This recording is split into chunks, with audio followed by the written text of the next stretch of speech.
Assalamualaikum warahmatullahi wabarakatuh. Alright, sekarang kita nak berbicara pasal daging merah. Okay, daging merah dalam diet harian kita. Okay, so kita tahu bahawa daging merah ni memang tak digalakkan lah oleh banyak doktor dan juga sama ada doktor di barat ataupun di Malaysia, di mana-mana saja doktor tak galakkan pengambilan daging merah. Okay. So salah satu penyebab kepada penyakit-penyakit kanser, darah tinggi, kolesterol naik, kan, darah pekat, lemak, kegemukan, obesiti, kan, masalah penyakit-penyakit metabolik sebab apa? Ada lemak tepu, kan, lemak tepu dalam daging, sama ada daging lembu ke, daging kambing ke, daging merah, daging lembu, biasa daging lembu, kambing lah, kerbau, semua daging lain. Okey, semua daging merah, tak termasuk ayam lah, ayam tak termasuk dalam daging merah, ayam dipanggil daging putih. Okey, sebenarnya ada daging yang digalakkan dimakan, untuk memberi khasiat micronutrients dan macronutrients yang penting untuk kalau kanak-kanak tumbesaran dia, kalau orang dewasa untuk maintain bekalan asid amino, protein. Bekalan asid amino itu penting untuk membentuk protein, menghasilkan protein dalam tubuh kita. Badan kita ni ada protein, tak silap saya 15,000 ke 300,000, saya tak ingat lah. Enzim 15,000, tapi keseluruhan protein termasuk protein structure tubuh kita, kan, ada lebih kurang beratus ribu jenis lah, saya tak ingat jumlah dia, itulah. So maknanya ada pelbagai jenis protein, molekul protein dalam tubuh kita yang dihasilkan melalui gene expression dalam jujukan DNA kita, kan. Gene kita ada berjuta-juta, dalam DNA kita ada banyak gene, berjuta-juta gene, yang panjang tu, kan. So fungsi gene dalam DNA ini untuk menghasilkan protein, membentuk protein, polimer peptide, polimer asid amino, kan, polipeptide, polipeptida, ataupun jujukan asid amino, kan. Right. So bukanlah kita makan protein daripada daging ataupun daripada sumber protein makanan kita ke protein tu membentuk protein dalam tubuh kita. Tak. Protein yang kita ambil dalam makanan sama ada sumber haiwan, daging merah ke daging putih, seafood, ikan, ataupun ke kacang, bijirin semua, dan juga sayuran, buah-buahan pun ada protein walaupun sedikit. Kita cerna makanan kita makan, semua protein tadi, kepada asid amino, kan, yang ringkas, peptide, dipanggil monomer lah, satu molekul asid amino, kan, baru boleh diserap, menembusi dinding usus kecil kita, masuk ke dalam darah dan diangkut kepada tisu-tisu dan organ, masuk dalam sel untuk membentuk molekul protein dan polipeptida, peptides, collagen, kan, otot, enzim, neurotransmitter, hormon-hormon, signaling compounds, dan membentuk sel-sel imun, kan, enzim untuk menghadam makanan, semua ni, So sangat penting protein. Jadi kalau menurut pandangan saya lah, ini berdasarkan pada kitab Tibbun Nabawi, ada disebutkan bahawa anak kambing, daging daripada anak kambing biri-biri berumur 2 tahun ke bawah, betina, adalah daging yang digalakkan, daging merah yang digalakkan kita makan. Dia adalah menyihatkan, dia tidak menyebabkan penyakit, dia tidak menyebabkan darah kita melonggok, kolesterol, lemak, darah tinggi, penyakit-penyakit metabolik, kanser, keradangan, kan. Khusus daging merah, kita perlu ambil daging lamb. Lamb ni bahasa Inggeris, tapi dia bila terjemahkan maknanya anak kambing biri-biri. Kalau lamb biasanya tempatan ni jarang, biasa orang buat kekah kan. Daging biri orang buat kekah ataupun buat korban. Daging biri tempatan, jadi susah nak dapat. So, yang senang kita beli yang frozen lah di supermarket di Giant ke Aeon, Tesco kan, ataupun di market lah, pasar basah. So ada jual daging lamb frozen daripada Australia dan New Zealand. Ni yang terkenal lah, InsyaAllah halal lah kan. So saya pun makan daging lamb So daging lamb daripada Australia dan New Zealand ni biasanya umur 8 bulan dia sembelih So lamb di sana besar-besar kan, dia guna dia ternak lamb khusus untuk mengambil dia punya bulu kan, membuat baju, buat benang kan, industri pakaian lah. Masa kita belajar, saya ingat masa belajar geografi dulu lah, Australia adalah pengeluar bulu biri-biri terbesar di dunia kan, begitu. Okay, so kita digalakkan makan daging lamb untuk kesihatan. Dia tidak menyebabkan penyakit. Dia sebenarnya jadi ubat. Bagi setengah-setengah orang, sebenarnya bagi kebanyakan orang jadi ubat. Especially orang yang banyak pantang. Dia tak makan kan, dia banyak makan sayur-sayuran, buah-buahan, dia harus ambil daging lamb. Sekurang-kurangnya seminggu sekali, 2 kali atau 3 kali. Okay. Daging merah yang penyakit lah daging lembu dan mutton. Mutton adalah daging bibiri juga. Daging kambing bibiri yang umurnya 2 tahun ke atas, 3-4 tahun, yang daging dah liat kan. Daging lembu pun dia agak keras. Tapi daging lamb sebab dia anak, daging daripada anak biri-biri kan, 8 bulan, 10 bulan, setahun sampai 2 tahun lah, di bawah 2 tahun betina. Daging dia lembut. Daging dia lembut dan dia tinggi dengan kandungan khasiat mikronutrien, vitamin B kompleks, coenzyme Q10, L-carnitin. Yang kita tahu L-carnitin ni sebagai fat burner kan. Dia sebagai molekul protein carrier untuk membawa molekul asid lemak daripada luar sel ke dalam sel. Across the membrane cell, L-carnitin fungsi dia untuk membawa macam taksi lah. Taksi membawa molekul lemak di luar sel. Di luar sel maknanya dalam darah lah kan, plasma darah, cecair darah masuk dalam sel. Sel otot ke kan, banyak sel-sel tubuh kita kan memerlukan asid lemak. Sel otak, sel saraf kan, sel collagen, semua sel memerlukan lemak, molekul lemak. Bukan kita kata tak makan lemak langsung. Oh, tu tak betul Kita perlukan lemak. Jadi daging lamb kaya L-carnitin. Kalau daging daripada haiwan yang dah umur lanjut, yang tua-tua kan, kandungan L-carnitin dia sangat rendah.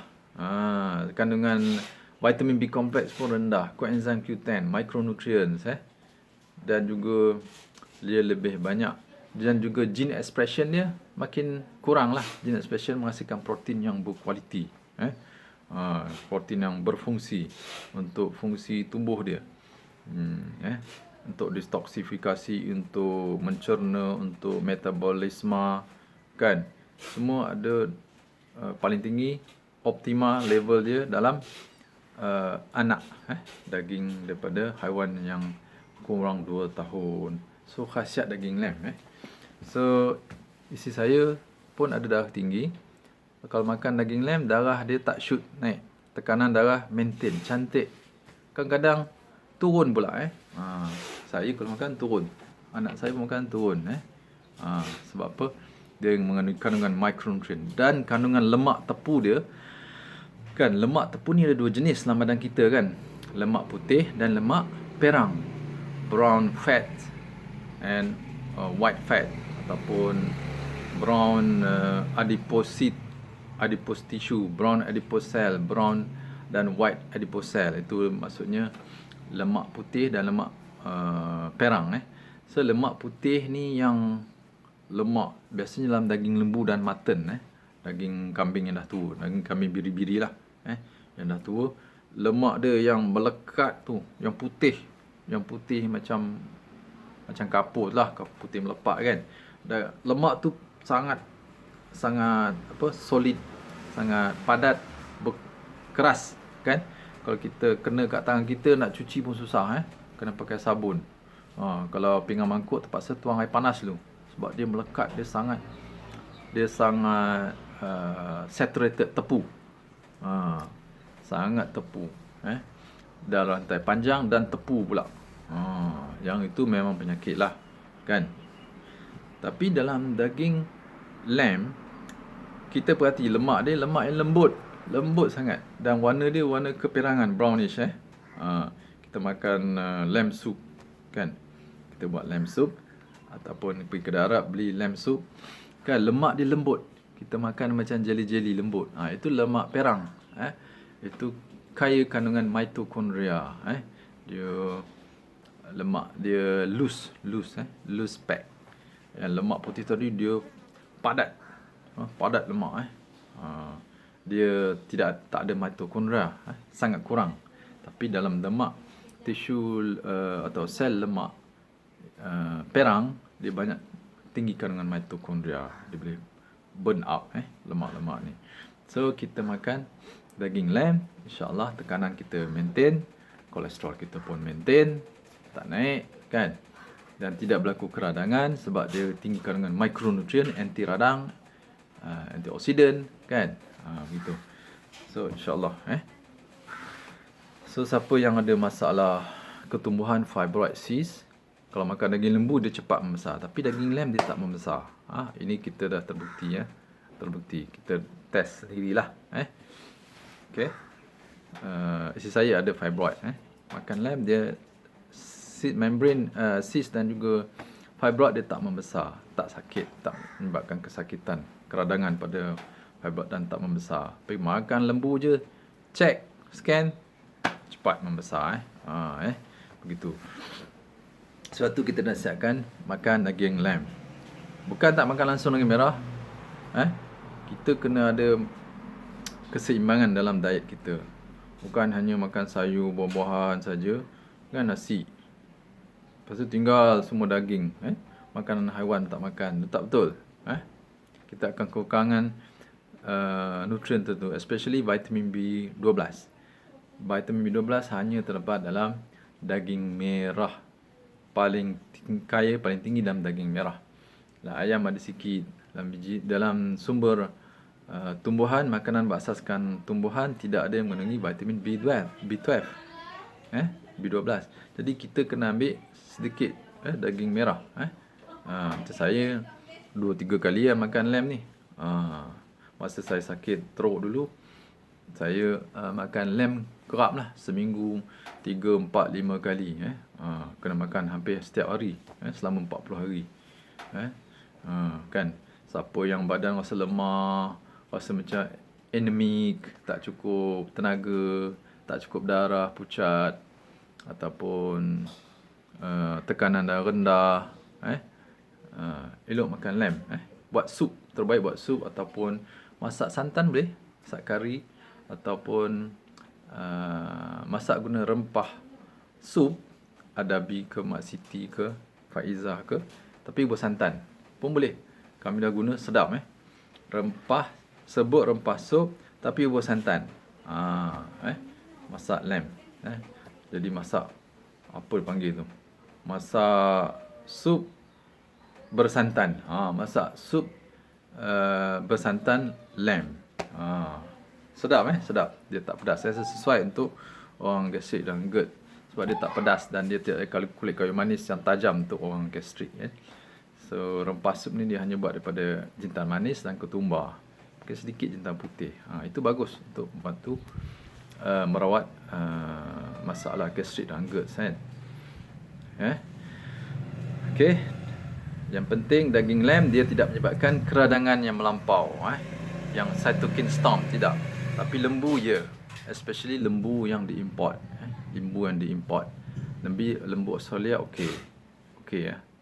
Sebab dia mungkin cara penternakan dia bersih dan beri makan rumput kan, bersih.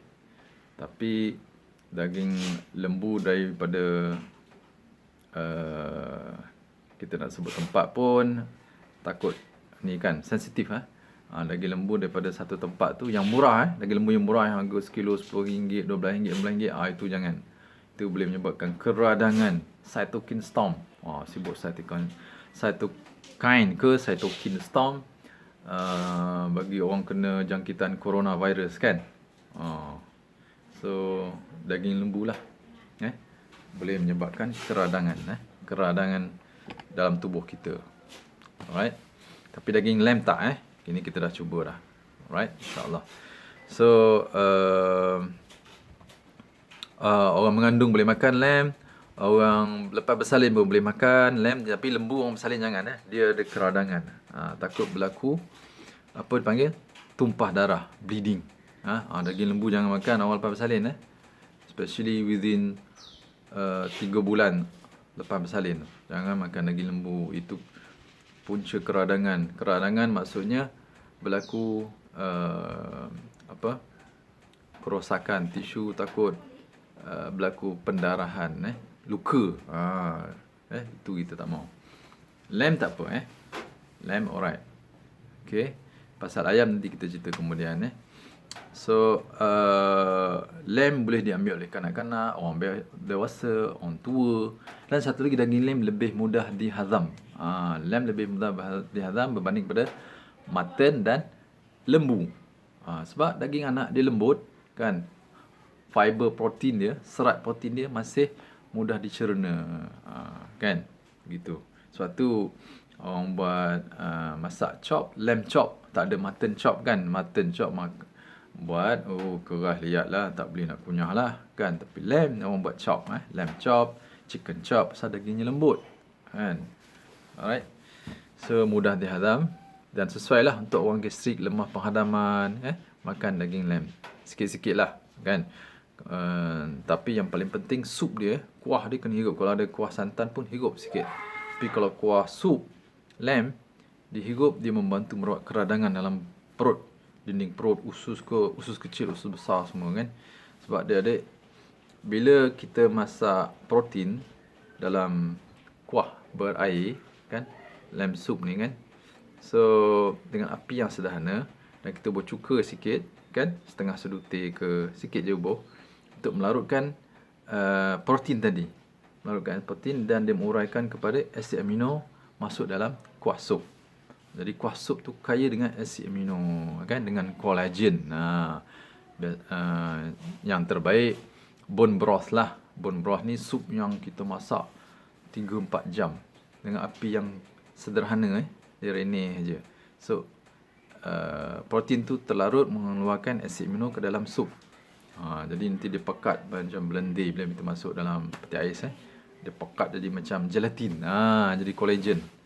Itu asid amino tu sangat baik untuk merawat keradangan dalam perut, keradangan dalam saluran darah, mana-mana tisu, organ-organ semua. Sebab asid amino ni lah diperlukan semasa proses gene expression untuk memulihkan tisu-tisu, organ-organ, sel-sel yang rosak, mengganti sel-sel mati kan, sel mati pada sel yang baru kan. Okey, menggantikan sel baru terhadap sel mati, sel yang cedera, sel yang rosak kan. Gitu So, dan juga menghasilkan protein functional, menghasilkan enzim, neurotransmitter, hormon, macam-macam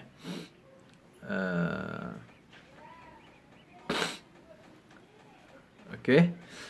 So, banyak fungsinya protein dalam tubuh kita. That's why kita kena ambil protein setiap hari. Cuma jangan berlebihan lah. Ikutlah dos yang sesuai dengan keperluan tubuh kita. Gitu Tapi janganlah makan hari lamb kan. Makanlah seminggu 2-3 kali cukup kan. Dah lah mahal kan. Sekarang ni sekilo RM40 lebih kan. Lamb daripada Australia, New Zealand 40 lebih. Mahal orang dah tahu kot khasiat dia. Okay. So untuk mempercepat healing penyakit dan juga kecederaan. Kecederaan. Bagus makan lamb soup untuk orang lepas bau pembedahan ke ataupun bersalin supaya luka cepat sembuh. Sebab asid amino diperlukan untuk regenerate sel-sel baru, tisu-tisu kan, supaya dia bercantum boleh cepat tisu, dan dia menghasilkan tisu kolagen, lagi cepat pemulihan luka kerosakan kan, yang kesan luka itulah potong daripada pisau pembedahan kan, ataupun kecederaan apa-apalah, accident pun makan lamb soup. Demam ataupun kena demam virus corona sekalipun, denggi, makan lamb sebab kita perlukan protein untuk build up immune system dan juga untuk memberi selera makan sebenarnya. Dia akan build up selera makan sebab dia akan optimalkan kefungsian sel-sel seluruh tubuh kita kan, daripada asid amino daripada daging merah adalah sumber protein berkualiti tinggi. Dia mengandungi semua asid amino yang diperlukan oleh tubuh, yang mana tubuh tak boleh hasilkan, tak boleh nak sintesis asid amino tersebut. Ada 8 ke 9 jenis. 9 jenis asid amino essential dipanggil. Essential amino acid tak boleh di sintesis oleh tubuh. Jadi kita perlu ambil daripada luar, daripada makanan dan diet. Jadi kita kena makanlah daging merah sikit especially lamb ni. Daging lembu boleh makan, bukan tak boleh, tapi especially daging lembu tempatan ataupun Australia yang berkualiti punya. Okay. Kalau boleh yang organik lagi baguslah, grass fed kan. Yang tu kita makanlah sebulan sekali kan. Masa kekah ke, masa buat korban, makanlah daging lembu, bukan tak boleh makan kan. Alright. So itulah khasiat daging lamb khasiat daging lamb. Kalau orang lawyer tak lalu makan ataupun dia makan overdose sesuatu suplemen herba ataupun kesan dia mengakibat kesan sampingan daripada pengamalan diet yang ketat banyak makan sayur buah je, makan sup lamb. Permulaan ni makan sup lamb untuk mengembalikan kestabilan fungsi tubuh dia, fungsi organ, sel semua kan. Sup lamb sangat bagus bagi orang yang lemah, orang yang sihat, orang yang nak kekuatan badan kan, orang yang sihat ataupun orang lemah, orang yang sakit, orang terlantar, semua boleh makan lamb soup. Sup dia, daging dia, kalau orang sakit makan juga sikit-sikit kan. Apa tadi saya cakap, tekanan darah rendah Okey, satu lagi, daging lamb dia boleh, kalau orang darah tinggi, dia boleh turunkan tekanan darah dia, membantu turunkan tekanan darah. Tapi guna garam Bukit Pink lah, jangan guna garam putih. Garam putih akan shoot darah naik. Tapi kalau guna garam Bukit Pink Himalaya tu, yang kaya elemen minerals yang lain-lain unsur suri semua tu, itu akan membantu menstabilkan tekanan darah dengan daging lamb Kalau darah rendah, dia akan naikkan jadi normal. Kalau darah tinggi, dia akan turunkan jadi normal. Begitu. Tetapi syaratnya kena elak lah semua minyak-minyak sayuran yang diproses. Minyak sayuran diproses ni termasuklah minyak sayuran terhidrogen, trans fat, minyak sayuran RBD, minyak masak semua. Makanan bergoreng, emulsifier, maksudnya biskut, roti-roti ni. Kena elak. Dan kita makan lamb baru bermanfaat, turunkan tekanan darah. Kalau kita makan lamb tapi makan juga margarine, makan juga biskut-biskut, roti, semua ada shortening tu, emulsifier kan. Magnesium stearate, GMS, itu sejenis emulsifier, GMS, glycerol monostearate ataupun monoglyceride, diglyceride. Semua emulsifier yang bersifat macam trans fat, meningkatkan tekanan darah dan kolesterol dalam badan kita. Okey, tapi kalau makan lamb, insya-Allah dia stable, dia cantik. Dia kalau tekanan darah rendah, dia naikkan jadi stable. Kalau tekanan darah tinggi, dia turunkan jadi stable, normal range kan. Kolesterol pun normal kan. Dan kita akan, bagi orang yang masalah suka menggigil tak boleh lewat makan, miss makan, kan? Miss makannya menggigil. Puasa menggigil. So, makanlah lamb. Lamb soup, especially lamb soup ataupun masak kari ke, masak kurma ke, ataupun sup lamb bersantan tadi saya sebut kan. Menggunakan rempah sup serbuk tu. Dia akan merawat masalah rasa nak menggigil ataupun rasa melayang, vertigo, melayang dizziness saja rasa kan. Dan orang yang rasa loya je rasa badan tekak, tak lalu makan, bagi lamb soup. Ini akan membantu merawat dia dan menstabilkan, menseimbangkan tubuh dia, seimbangkan.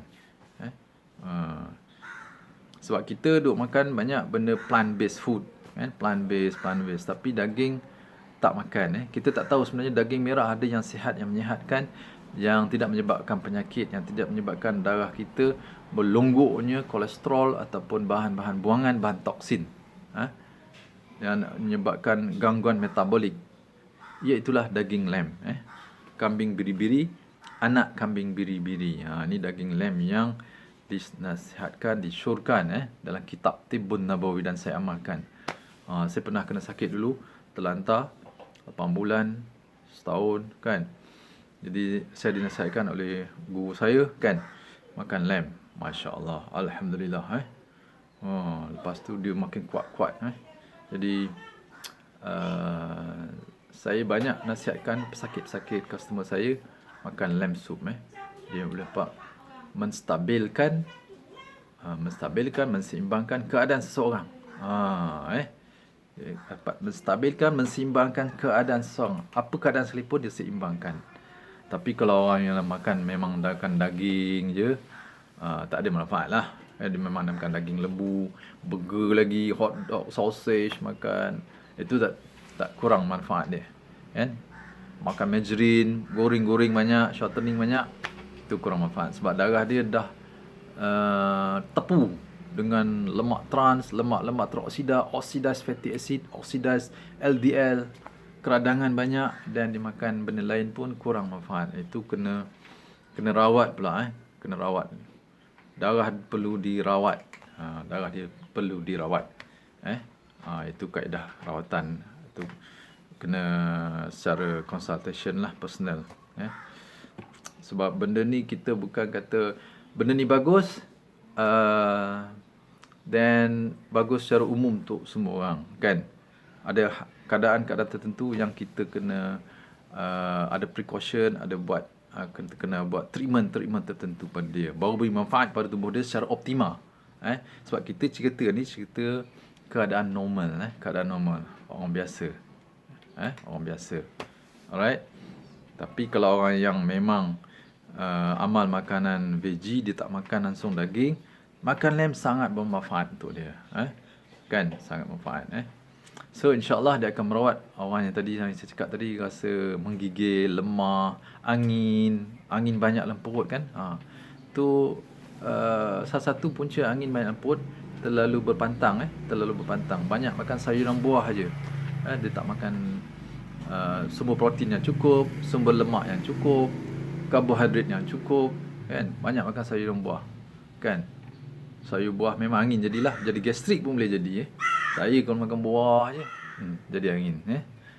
Dia seimbangkan makanan, dan cantik, tak ada masalah. Alhamdulillah, kita jadi strong, kita jadi orang yang robust. Boleh pergi tempat panas, kena matahari panas pun tak apa, tempat sejuk pun kita tahan. Itu macam orang Arab. Begitu. Tahan lasak dia. Tempat sejuk pun boleh, tempat panas pun boleh. Sebab tu kita kena seimbangkan pemakanan kita. Apa maksud seimbang makanan? Itu kita buat video lain.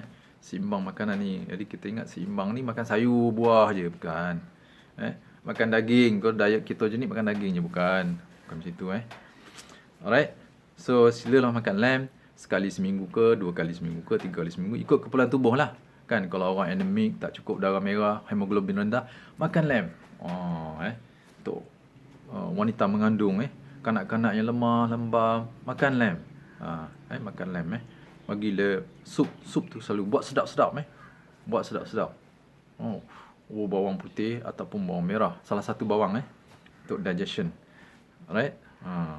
Bawang sebut umpah bogor gan bukit pink, bawang cantik.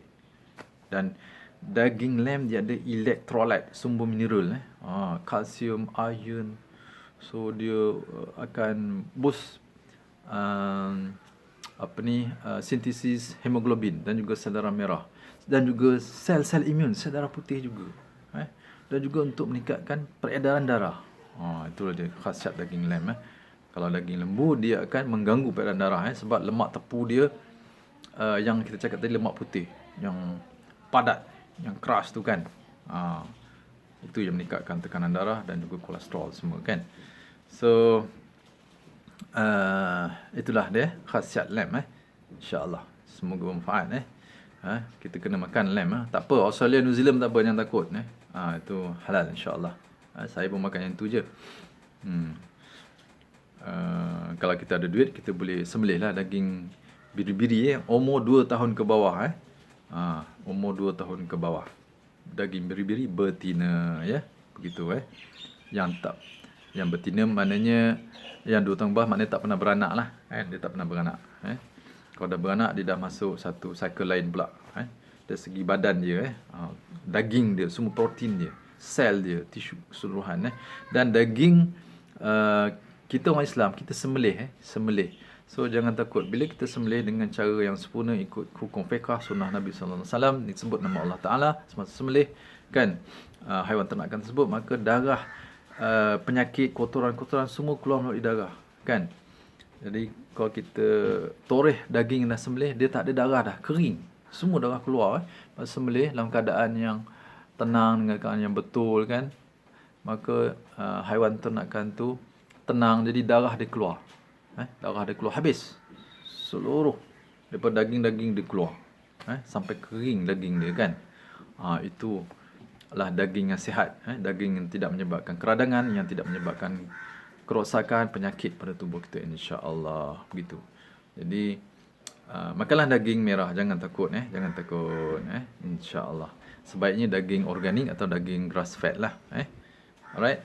Tapi daging Australia, New Zealand, dia orang makan rumput lamb, dia orang makan rumput insya-Allah. Assalamualaikum warahmatullahi wabarakatuh.